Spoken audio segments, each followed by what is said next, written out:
नमस्कार, भारत लाइव देख रहे हैं आप। जैसा कि आप सभी जानते हैं कि इसी महीने की 19 तारीख से विधानमंडल का सत्र शुरू होने वाला है। इस बजट सत्र में बहुत सारी ऐसी बातें हैं जिसको लेकर के विपक्ष अपनी अपनी तैयारियां कर रहा है, वहीं सत्ता पक्ष भी पूरी तैयारी में लगा हुआ है। इन सब के बीच में एकजुटता दिखाने की पूरी तैयारी जो है दोनों ही खेमे से की जा रही है। और इस तैयारी में कुछ चीज़ें ऐसी है जो महागठबंधन को एनडीए से ज़्यादा मजबूत बता रही है। कारण ये है कि महागठबंधन में जो भी नेता हैं उन्हें इस बात का अंदेशा है कि सरकार गिर जाएगी और आने वाले समय में तेजस्वी यादव कोई ना कोई ऐसा जुगाड़ कर लेंगे जिस जुगाड़ को लेकर के सरकार महागठबंधन बना लेगा। जो एनडीए के अंदर चल रहा है उन बातों को लेकर के भी संशय बना हुआ है और यही वो कारण है जिसमें संभावनाओं को महागठबंधन के साथी देख रहे हैं। जीतन राम मांझी की बात करें या फिर वीआईपी के मुकेश सहनी की बात करें या फिर भारतीय जनता पार्टी और जदयू के संबंधों की बात करें, इन सारे संबंधों को लेकर के कहीं ना कहीं उठापटक चल रहा है और विपक्ष लगातार इस संभावना को तलाश कर रहा है और दावा भी कर रहा है। जहां एक तरफ नीतीश कुमार लगातार जो भी बचे खुचे नेता हैं उसको अपनी पार्टी में मिला रहे हैं, वही भारतीय जनता पार्टी भी आरजेडी में कई नेताओं को अपने पाले में लाने का प्रयास कर रही है और यह भी कह रही है कि बहुत सारे नेता उनके संपर्क में हैं। खैर, ये तो बातें चलती रहेंगी, लेकिन इस सब के बीच में सबसे ज्यादा अगर आप देखे होंगे कि मीडिया की सुर्खियों में कोई है तो वो है जीतन राम मांझी। जीतन राम मांझी ने जब मंत्रिमंडल का विस्तार हुआ था उससे पहले कुछ डिमांड किया था, उनके डिमांड पर कोई भी ध्यान और चर्चा तक नहीं की गई। हालांकि ये चर्चा तो चुनाव से पहले भी नहीं की गई। आपको पता है कि जीतन राम मांझी जैसे ही एनडीए खेमे में आए तो उन्हें एनडीए का न बना करके उनको जेडीयू का हिस्सा बना दिया गया और जिसका सारा सब कुछ आपको पता है। उन्हें 7 सीटें मिली, 4 सीटें जीत करके आए हैं और उसके बाद उन्हें एक मंत्रालय भी मिला। जीतन राम मांझी के पुत्र जो कि एमएलसी हैं उन्हें मंत्री बनाया गया। अब इन सब के बाद जीतन राम मांझी की जो बातें पूरी नहीं हुई, अब वो एक तरफ तो एनडीए के अंदर में अपने डिमांड को लेकर के चर्चा में रहे, अब दूसरी तरफ वो नीतीश कुमार के सबसे करीबी होने का भी एहसास नीतीश कुमार को बार बार करा रहे हैं। वही जो नीतीश कुमार पर हमला कर रहा है उन सब को जवाब जीतन राम मांझी आगे बढ़कर दे रहे हैं। जदयू के लोग जवाब दे चाहे नहीं दे, लेकिन जीतन राम मांझी का जवाब सबसे पहले हाजिर रहता है।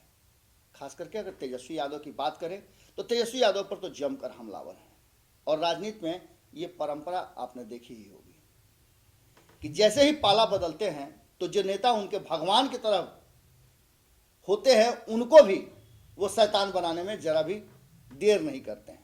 जीतन राम मांझी जब एनडीए से वापस आए थे महागठबंधन की तरफ तो उन्होंने नीतीश कुमार को किसी काम का नहीं बताया था। एनडीए में जाने का भी कारण नीतीश कुमार थे।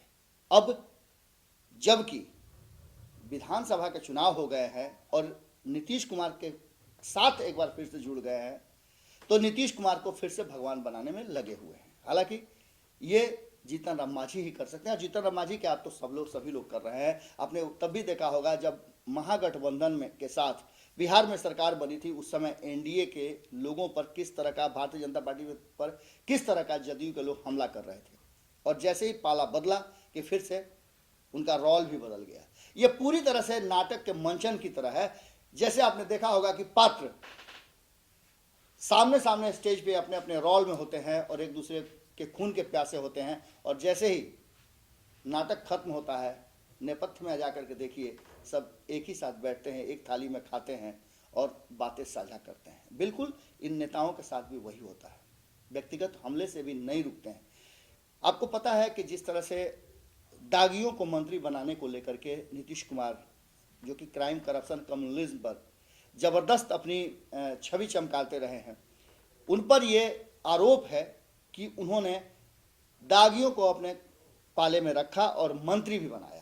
मेवालाल का किस्सा कौन नहीं जानता है।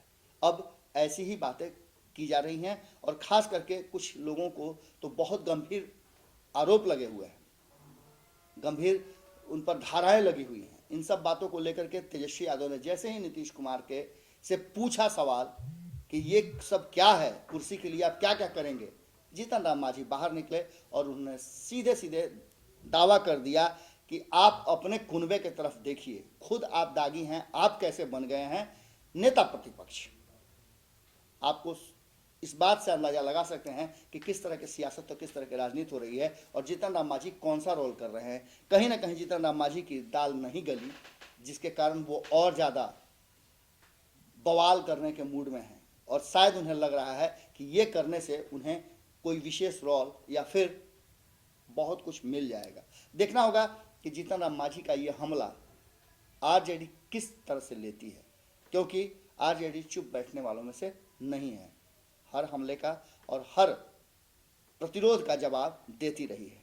अब देखना होगा कि क्या जीतन राम मांझी को एनडीए या फिर नीतीश कुमार रिवार्ड करते हैं या जीतन राम मांझी का ये वार भी खाली ही जाता है। विधानमंडल के सत्र में बहुत कुछ होना है, हमारी नज़र पूरी बनी हुई है, आपकी नज़र भारत लाइव पे होनी चाहिए। नमस्कार। अगर ये वीडियो पसंद आई और वह बिहार के राजनीति और बिहारियत से सरोकार रखेनी तो सब्सक्राइब बटन दबा के चैनल के सब्सक्राइब कर ली। ओजे एगो घंटी बा, ओकरा बटन दबा देला से कुल सटीक और मारक खबर रुआ मुफ्त में मिल जाई। अगर रुआ पत्रकारिता के हमनी के नया प्रयोग में सहयोग कर चाहतानी तो ज्वाइन बटन दबा दी। पेटीएम नंबर नोट कर ली 9386816700। धन्यवाद।